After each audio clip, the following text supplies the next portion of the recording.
श्री सद्गुरु महाराज की जय। महर्षि में ही सुक्ति सरोवर, महर्षि में ही परमहंस जी महाराज की वाणी, चेतन आत्मा की स्थिति और उसकी खोज। सृष्टि बनी है, इसका पहला रूप सूक्ष्म है। बिना बीज के अंकुर नहीं और बिना अंकुर के वृक्ष नहीं। बीज कारण है, अंकुर सूक्ष्म और वृक्ष स्थूल। कारण भी बिना महाकारण के नहीं बन सकता। कुम्हार मिट्टी से बर्तन बनाते हैं। एक बर्तन बनाने में जितनी मिट्टी की आवश्यकता होती है, उतनी मिट्टी उस बर्तन का कारण है। कारण व बीज का भंडार प्रकृति है। प्रकृति को महाकारण कहते हैं। इस तरह स्थूल, सूक्ष्म, कारण और महाकारण, ये 4 दर्जे होते हैं। ये चारों जड़ है, इसलिए इन चारों के परे एक चेतन अवश्य है। 5 तत्व, 3 गुण, ये सब जड़ जड़ हैं। जड़ जड़ के मिलन से चेतन हो जाए संभव नहीं, इसलिए चेतन अलग तत्व है। जैसे 4 रंग वाले 5 महल वाली लालटेन के भीतर एक मोमबत्ती जला दीजिए तो शीशे के रंग के अनुरूप उसकी रोशनी बाहर निकलेगी। किंतु यदि उस शीशे में से मोमबत्ती को अलग कर देखा जाए तो मोमबत्ती की रोशनी उन रोशनियों से भिन्न ही होती है। इसी तरह इंद्रियों की बनावट माया से है। एक माया से सुनते हैं, दूसरी माया से देखते हैं, तीसरी माया से स्पर्श करते हैं, चौथी माया से गंध ग्रहण करते हैं और 5वीं माया से रसास्वादन करते हैं। एक रोशनी जो उस लालटेन के अंदर है, केवल उसका ज्ञान नहीं होता। शीशे के रंग के साथ की रोशनी को आप जानते हैं, और शीशे से मोमबत्ती को निकाल ले तब मोमबत्ती की निजी रोशनी होगी। उसी तरह अपने को शरीर इंद्रियों से निकाल लीजिए, तब जानने में आवेगा कि मैं कौन हूं। इस शरीर को जड़ कहते हैं। इसमें रहने वाला चेतन है।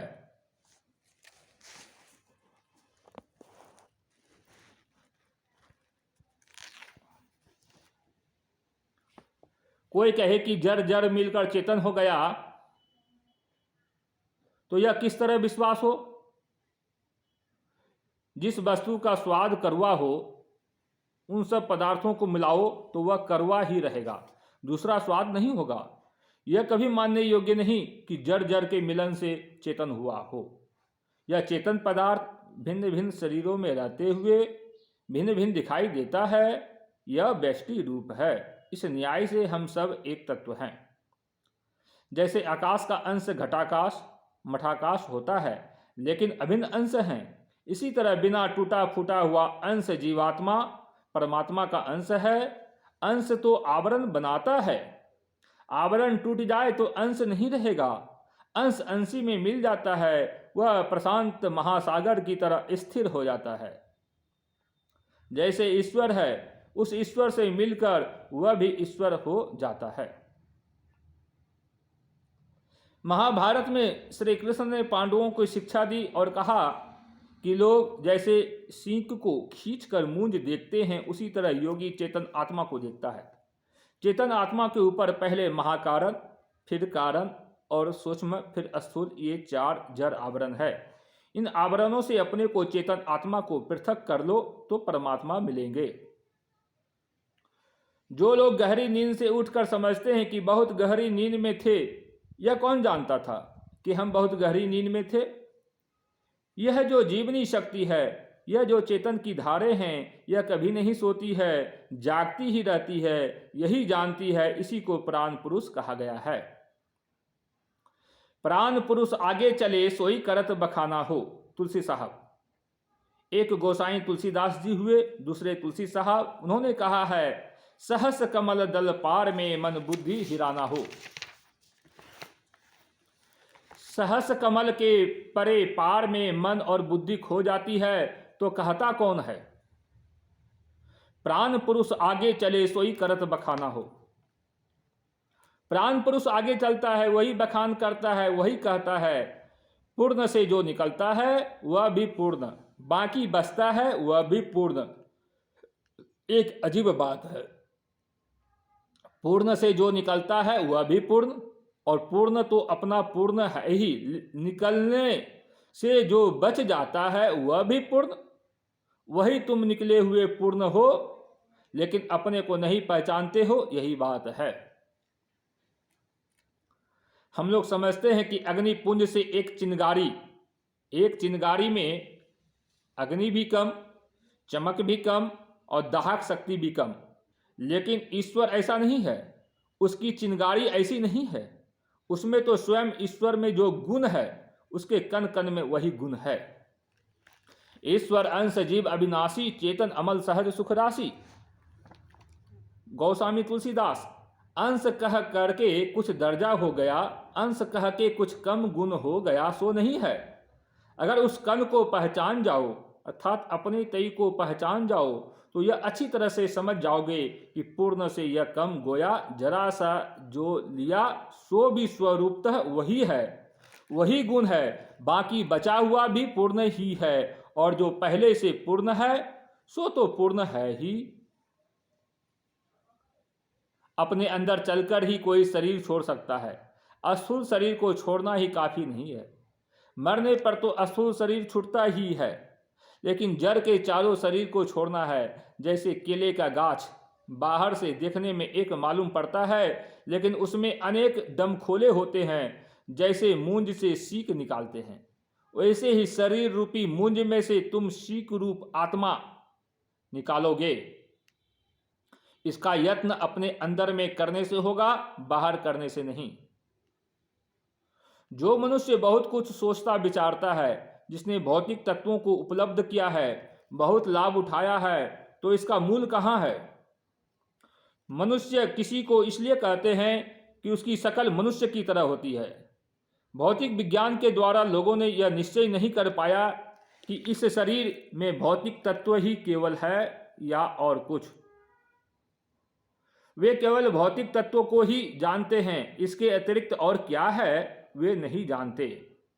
दूसरी तरह से विचारने पर मालूम होता है कि भौतिक तत्वों के मिलाप से ज्ञानमय तत्व हो जाता है, सो संभव नहीं। भले ही कुछ पदार्थों को जोड़कर स्पंदन युक्त बनाते हैं, स्पंदन युक्त होने के कारण वह ज्ञान क्रिया युक्त हो, ऐसा नहीं। ज्ञानमय तत्व में स्पंदन है अवश्य, लेकिन आज तक उसका आविष्कार हुआ नहीं कि जड़ तत्वों के मिलन से जो स्पंदन होता है वह ज्ञानमय हो। एक ऐसा तत्व है जो सर्वव्यापी और ज्ञानमय है। इस ज्ञानमय तत्व को ही चेतन कहते हैं।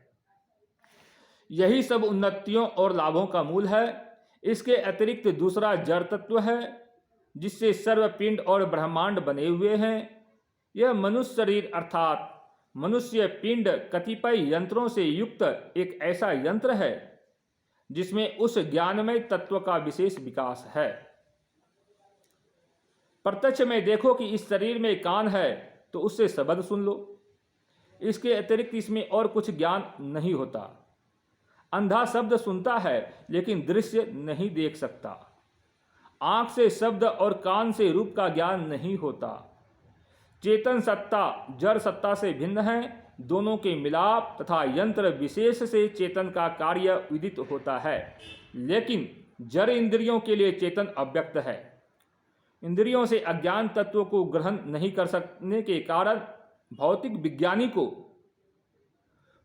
विज्ञानी को चेतन सत्ता के होने में संशय होता है, क्योंकि वह उनको प्रत्यक्ष नहीं दिखता।